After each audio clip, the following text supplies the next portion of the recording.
Ambassador Perilous stood at the observation window of Nexus Station and watched the ships arrive. She had been a diplomat for the Valori Dominion for 30 years. She had seen many things. She had met many species. But today was special. Today, the humans were coming. The Galactic Council had called this summit to discuss trade routes in the outer systems. It was not important business, but it was a chance for species to show their strength. Every delegation brought their finest warriors as guards. This was tradition. This was how things were done. The Crethani arrived first. Their ship was black and covered with weapons. When they walked through the docking bay, their guards made the floor shake. They were massive creatures. Their skin was like stone. Their claws could cut through metal. They carried plasma rifles that could destroy a small building. The Sylphi came next. They were small and fragile, with wings like glass. But even they brought guards in powered armor, carrying weapons that hummed with deadly energy. The Jethkai, the Vorn, the Crystalline Collective. One by one, the delegations arrived. Each one brought warriors. Each one displayed their power. This was the way of the galaxy. Then the human ship appeared. It was a simple vessel, gray and functional. No weapons visible on the hull. Perilous felt the other ambassadors around her shifting with curiosity. The humans were new to the galactic community. They had only made contact 15 years ago. Most species still knew little about them. The airlock opened. Ambassador Chun Wei-Lin of the United Earth Coalition stepped out. She was a small woman with gray hair and calm eyes. She wore simple dark clothes. Behind her came her guards. Perilous blinked. She looked again. She was sure she was making a mistake. The human guards wore plain gray uniforms. They carried nothing. No weapons. No armor. Their hands were empty. They walked with quiet steps and watched the crowd with patient eyes. For a moment, the docking bay was silent. Then someone laughed. It was Warlord Gorax of the Crethani.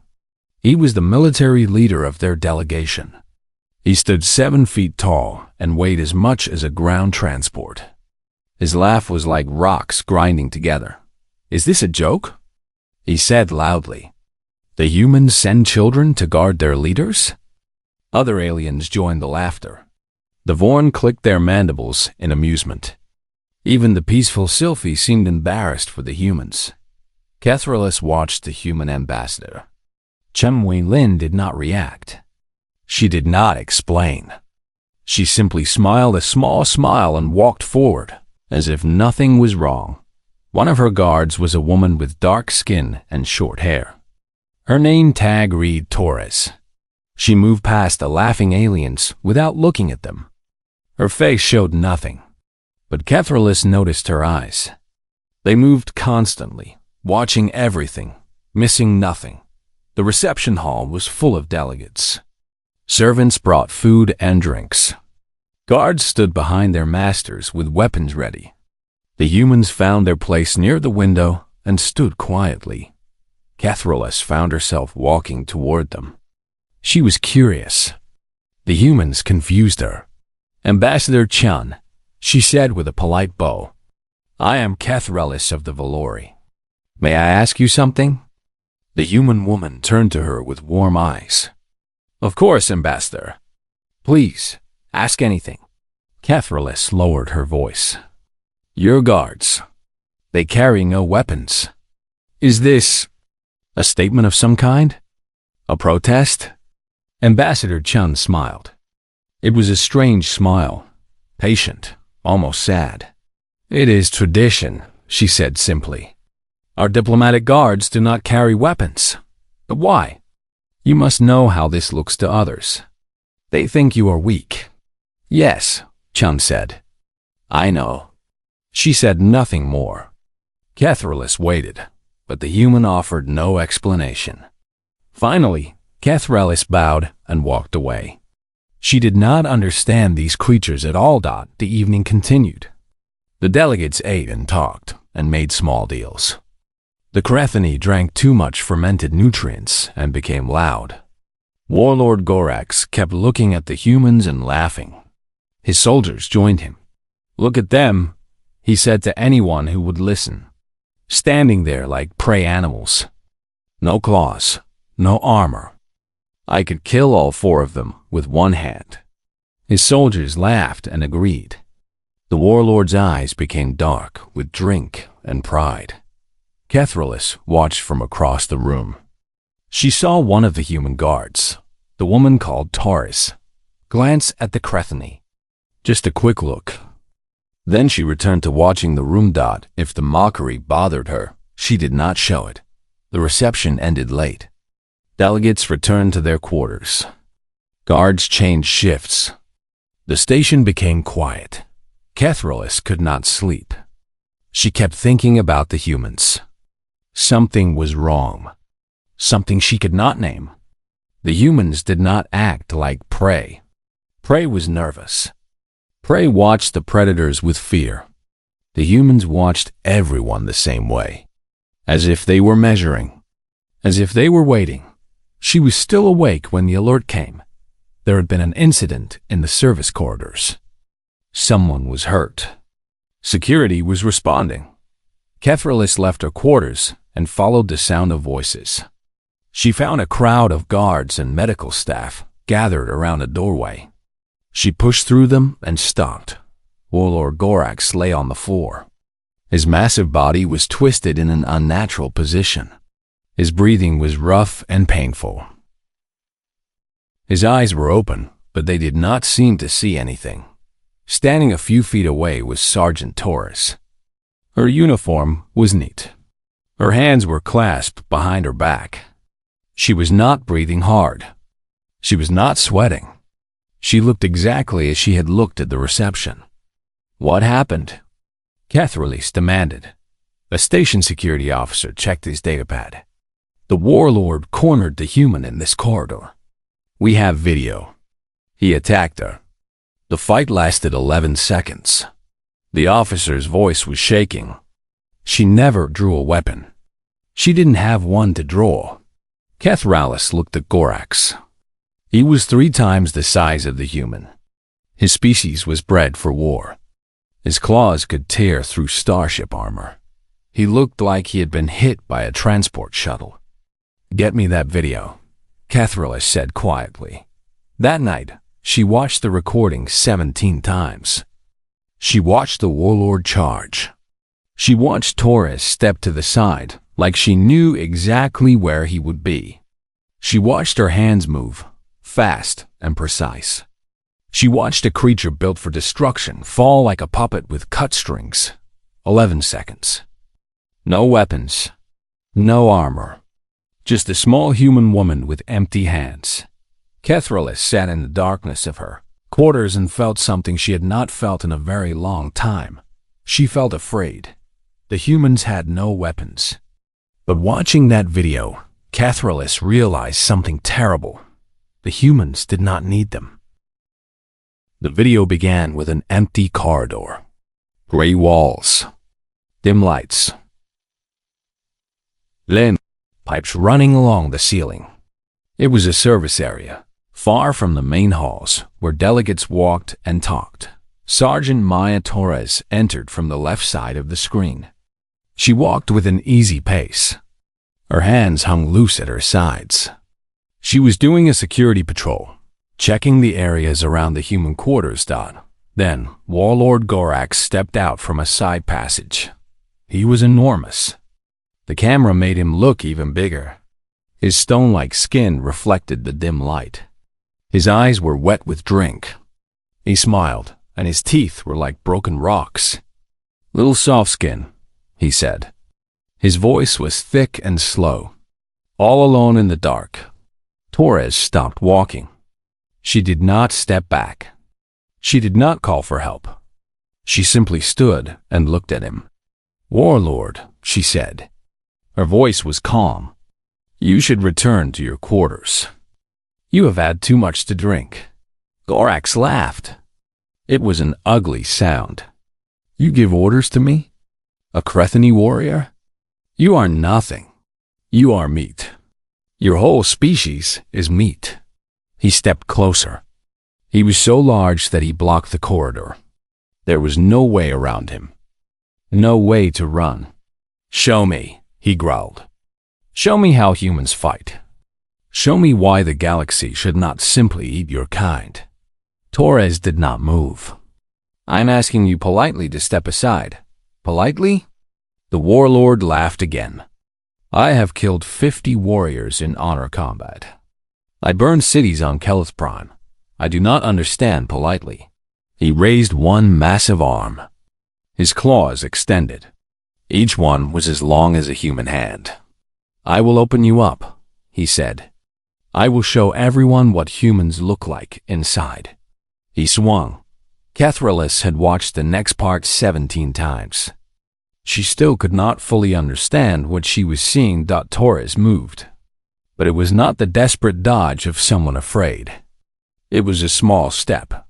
Precise. Perfect. She knew exactly where his claws would pass.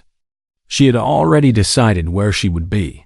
Her body flowed past his arm like water around a stone. Her left hand came up and struck his throat. It was not a hard blow. It did not need to be. She hit a spot where the Crethany had a nerve cluster. Medical files said this spot was protected by thick muscle. It should have been impossible to reach. Torres reached it. Gorax made a choking sound. His second arm came around, trying to grab her. She was already gone. She had dropped low. Her knee drove into a spot beneath his chest plate. Another nerve cluster. Another impossible target. The warlord's legs buckled. He did not fall, but he staggered. His movements became slow and clumsy. Torres stood up. Her elbow cracked against his temple with a sound like breaking stone. His head snapped to the side. His eyes went blank. He fell. 11 seconds. Start to finish. Torres straightened her uniform. She checked her watch. She stepped over the fallen warlord and continued her patrol. The video ended. Perilous sat in her quarters and tried to make sense of what she had seen. She was a diplomat, not a warrior, but she had studied many species. She knew how combat worked. What Torres had done should not have been possible. The Crethany were one of the most dangerous species in the galaxy. Their hide could stop plasma bolts. Their strength could crush metal. They had been bred for war over thousands of generations, and a human woman with no weapons had destroyed one of their warlords in 11 seconds. The next morning, the station was full of whispers. Everyone had heard about the incident. The Crethany delegation refused to comment.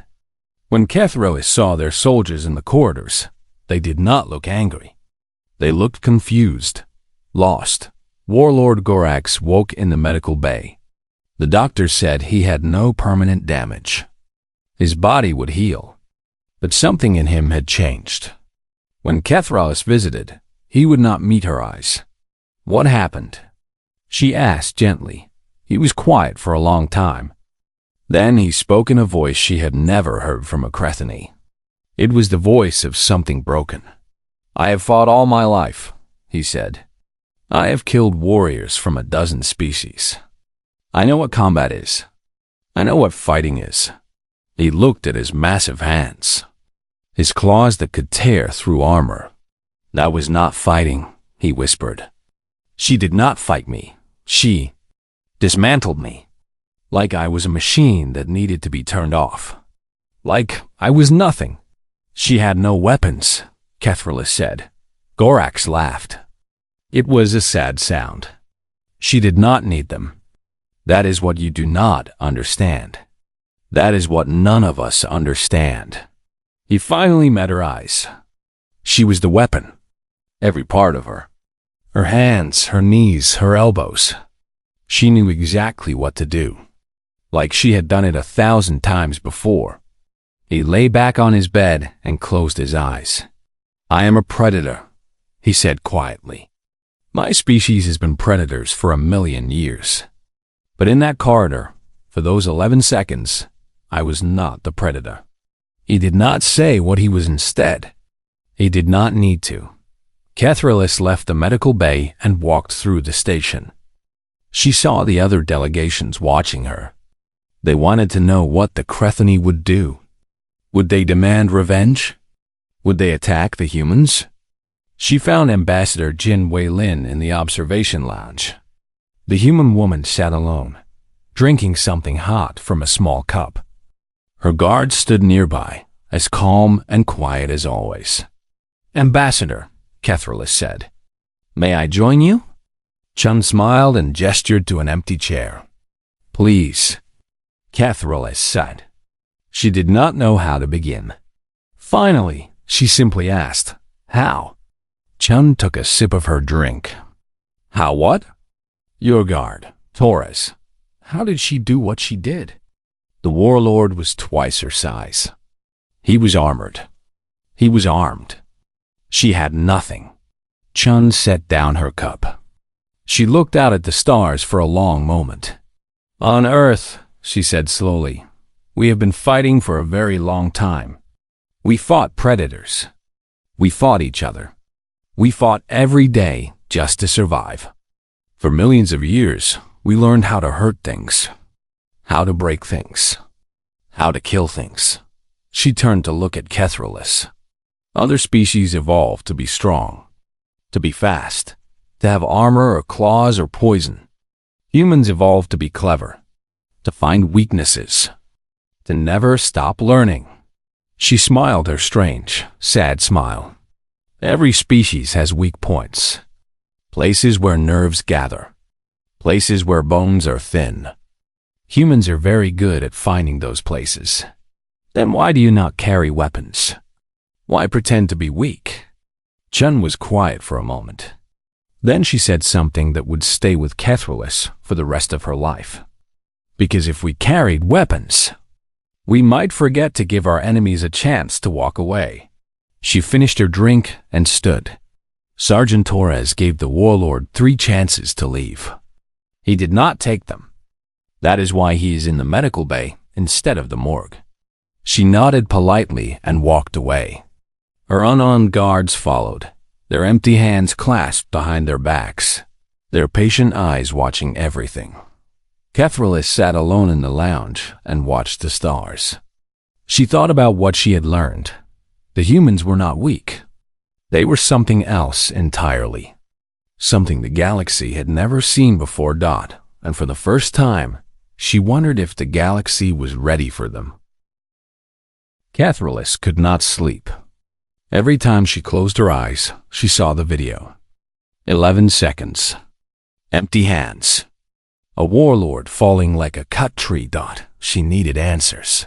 The Valori Dominion had been part of the galactic community for 3,000 years. In that time, they had gathered information on every species they met. Somewhere in the intelligence archives, there had to be something about humans. Something that would explain what she had seen. She used her diplomatic codes to access the classified files. Most species had 1 or 2 folders. Basic biology, combat abilities, known weaknesses. Simple information. The human file was massive, that it was buried under 17 layers of encryption. When Perilous finally opened it, she found a document that made her blood run cold. The title was simple: Terran Diplomatic Course, Threat Assessment. She began to read. The file started with basic biology. Humans were soft creatures. No natural armor, no claws, no venom. Compared to most galactic species, they seemed weak. Easy prey. But then the file changed tone. Warning, it said. Initial biological assessment is misleading. Humans are classified as extreme threat level. Do not engage without overwhelming force. Do not underestimate. Do not assume victory. Perilous, read further. The file explained that humans came from a planet called Earth. It was a death world. The gravity was high. The climate was hostile. The other animals were dangerous. Everything on Earth wanted to kill everything else. Humans had survived not by being stronger than their enemies. They had survived by being smarter, by working together, by never, ever giving up. The file contained a word that Perilous did not know. She looked it up. Persistence predator. On Earth, humans had hunted by chasing their prey. Not fast chasing, slow chasing. They would follow an animal for hours, days, weeks. They did not need to catch it quickly. They just needed to keep following until the animal could not run anymore, until it was too tired to fight, until it simply lay down and waited to die.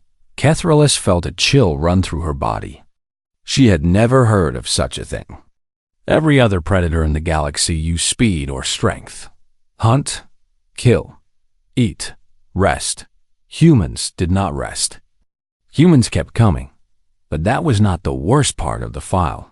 She found a section marked Veldran Station Incident, Year 42 of Human Contact.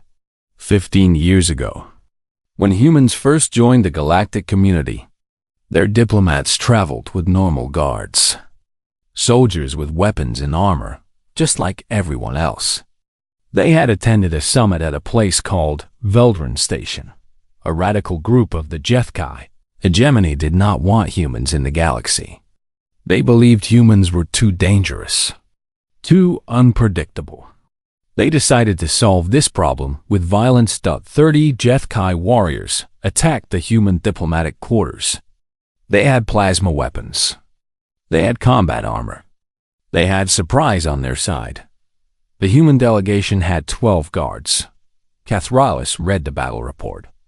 Her hands were shaking. The fight lasted 4 hours. When it was over, all 30 HFY were dead. Not defeated, not captured, dead. The humans had lost 5 guards. The other 7 were injured but still fighting when reinforcements arrived. But it was not the victory that haunted the report. It was how the humans had won. When their weapons ran out of power, they used furniture as clubs. When the furniture broke, they used pieces of the station itself. They tore pipes from walls. They used broken glass. They set traps in the corridors. They flooded sections with steam and attacked from the fog. They used their own wounded as bait. One human soldier with both legs broken had dragged himself into a doorway and pretended to be helpless. When 3 HFY came to finish him, his squad mates were waiting. The trap killed all 3 attackers. Perilous found a testimony from one of the few HFY who survived long enough to be questioned. They did not fight like soldiers, the dying warrior had said. They fought like something that had been hunted for millions of years. Something that had finally stopped running. Something that had decided it was done being prey. He died before he could say more. After Veldran Station, the galactic community watched the humans carefully. They expected revenge. They expected the humans to build great warships and burn the HFY. Homeworld. The humans did something much stranger. They disarmed their diplomatic guards. No more weapons. No more armor. Just simple uniforms and empty hands. The galaxy was confused. Was this surrender? Weakness? A sign that the humans had been broken by the attack? Perilous found the answer in a classified psychological evaluation of human soldiers. Terrans do not experience combat as separate events, the report said. They experience it as permission. When a human is armed, their mind recognizes the situation as one requiring lethal force. Their threat response activates fully. Millions of years of evolution take over. The human stops thinking like a civilized being. They begin thinking like what they truly are. The report continued. An armed human is a human who has decided you are prey. They will not stop until you are dead. They will use anything as a weapon. They will sacrifice anything to win. They do not feel fear. They do not feel mercy. They feel only the hunt. Perilous read the conclusion with growing horror. Recommendation. Do not arm humans unless extinction-level conflict is unavoidable. Do not engage armed humans unless willing to accept total losses. Human diplomatic guards are unarmed, not because humans are weak. They are unarmed because this is the only way to keep them restrained. She sat back in a chair. Her heart was beating fast. Her mouth was dry. The humans had not disarmed themselves because they were afraid. They had disarmed themselves because they were terrifying. They had looked at what they could do, what they had done at Veldran Station, and they had chosen to put chains on themselves. The empty hands of the diplomatic guards were not a weakness. They were a leash. Perilous closed the file. She walked to her window and looked out at the stars. Somewhere out there was Earth, a small planet around a small star, home to a species that had survived a death world by becoming the most dangerous thing on it. And now they walked among the stars with empty hands. Trying so hard to be peaceful. She thought about Sergeant Torres. The calm eyes, the patient stance, the way she had given Warlord Gorax 3 chances to walk away. 3 chances. That was what the humans offered. 3 chances to stop. 3 chances to choose peace. The Warlord had refused all 3. He was lucky to be alive.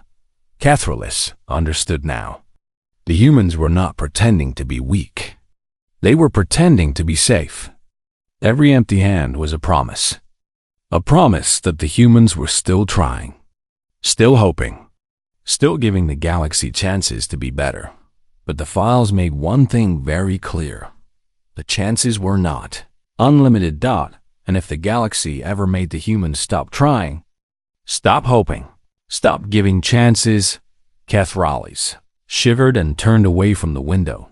She did not want to think about what would happen then. 3 months passed after the challenge. The galaxy changed. Not in big ways.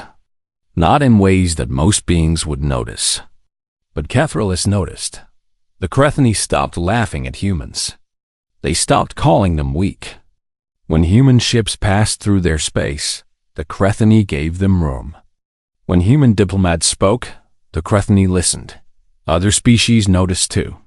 Word of what happened at Nexus Station spread through trade routes and military channels. The story grew with each telling. Some said Ambassador Chun had killed a dozen Crethani with her bare hands. Some said the humans had secret psychic powers. Some said they were not really alive at all, but machines built for war. The truth was simpler and more terrifying. The humans were exactly what they appeared to be. Soft creatures with no claws, no armor, no natural weapons. They simply did not need any of those things. Perilous spent those 3 months reading every file she could find about humanity.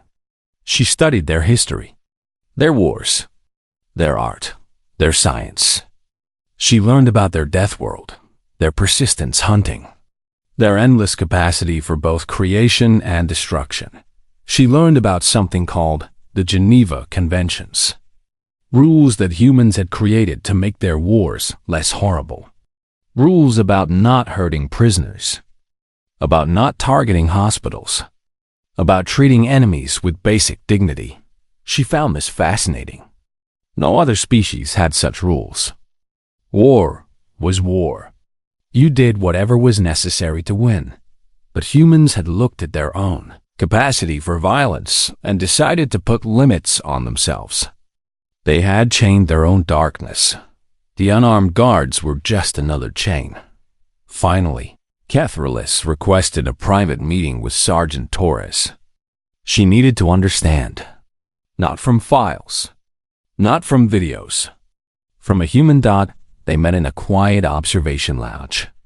Stars drifted past the window. Torres sat across from Perilous and drank something called coffee. It smelled bitter and dark. "Thank you for meeting with me," Perilous said. Torres nodded. "The ambassador said you have been researching us. She said you deserved answers. I have many questions." "Ask them." Perilous thought for a moment. There were so many things she wanted to know. The one question mattered more than the others. Why? She finally asked. Your species could dominate the galaxy. You have the ability. You have the ruthlessness. Why do you hold back? Why the restraint? Torres was quiet. She looked out at the stars for a long time. When she spoke, her voice was soft. Do you know how humans became the top predators on Earth? The file said you were persistence hunters. That is part of it. Torres took a sip of her coffee. We were not the fastest animals. Not the strongest. Not the most dangerous.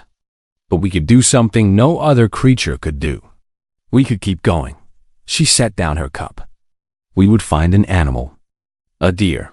An antelope. Something fast and strong.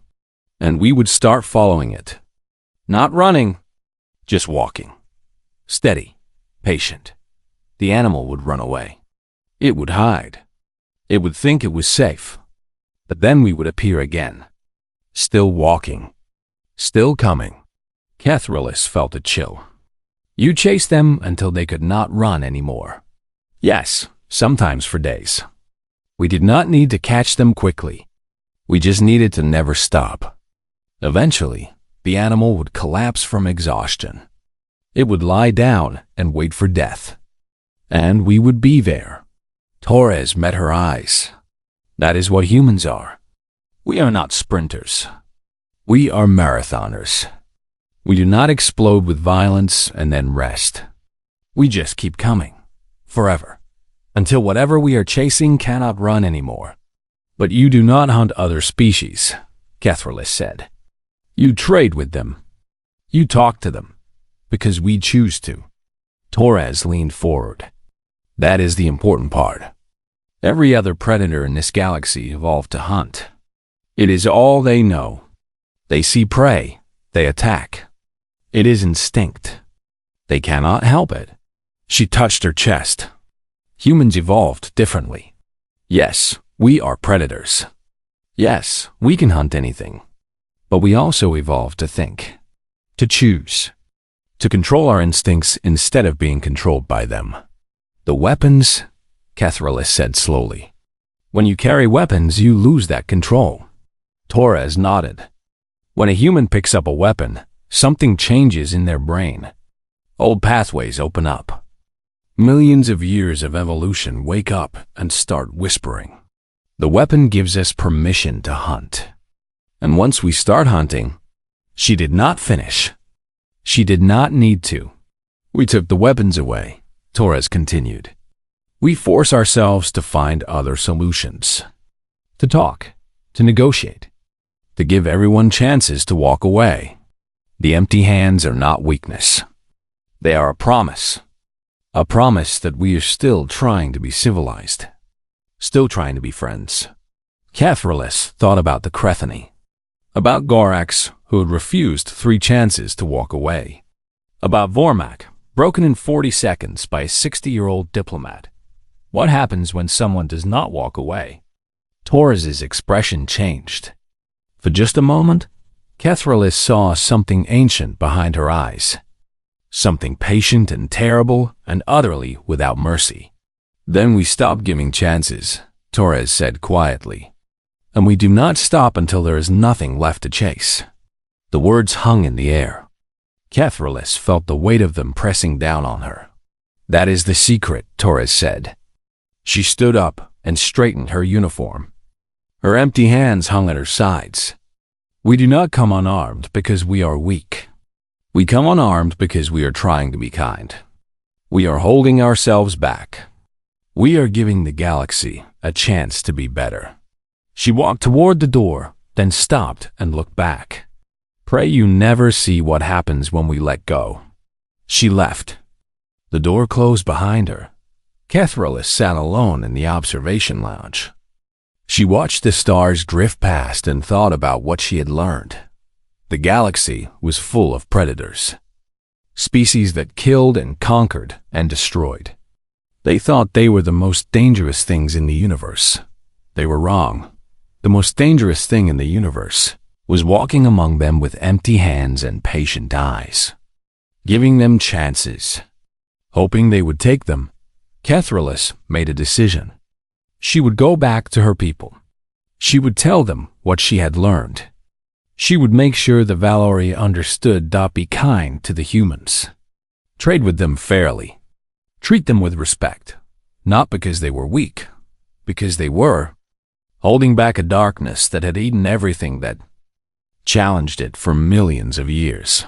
And the only thing keeping that darkness chained was the human's own choice to be gentle. Choices could change. Chains could break. And if the galaxy ever made the humans stop choosing kindness, Perilous shivered and stood up. She did not want to think about that future. Instead, she would work to make sure it never came. That was the lesson of the unarmed guards. That was the secret the galaxy needed to learn. The humans were not weak. They were not harmless. They were not safe. They were just giving everyone a chance. And that chance, Perilous now understood, was the most precious gift the galaxy had ever received. She only hoped the galaxy was wise enough to take it. The Crethani demanded blood. 3 days after the incident in the corridor, their delegation called a formal meeting of the Galactic Council. Warlord Gorax was out of the medical bay, but he walked slowly and would not look at anyone. His shame was like a weight on his shoulders. The Crethani High Commander spoke for their people. His name was Thorax, and he was even larger than Gorax. His voice filled the council chamber like thunder. A warrior was attacked, he said, humiliated by an unarmed human. This is an insult that cannot stand. We invoke the right of challenge. The council chamber fell silent. The right of challenge was an ancient law. It allowed a species to demand formal combat to settle disputes. It was rarely used. It was always bloody. Ambassador Chen Wei-Lin stood. She looked very small next to the massive Crethani, but her voice was steady. The records show that your warlord attacked my guard, she said. She defended herself. No insult was intended. Lies. Thorax slammed his fist on the table. The metal dented. A Crethani warrior does not lose to an unarmed female. There must have been trickery. Hidden weapons. Poison. There was nothing hidden, Chun said calmly. Your warrior was drunk. He threatened my guard. He attacked first. She responded. Then let your guard face our champion in fair combat. If she wins, we accept that we were wrong. If she loses, Thorax smiled with his stone teeth. We take her hands as payment for our shame. The council murmured. This was serious. The right of challenge was binding. If the humans refused, they would look weak. If they accepted, their guard would face a Crethani champion in formal combat.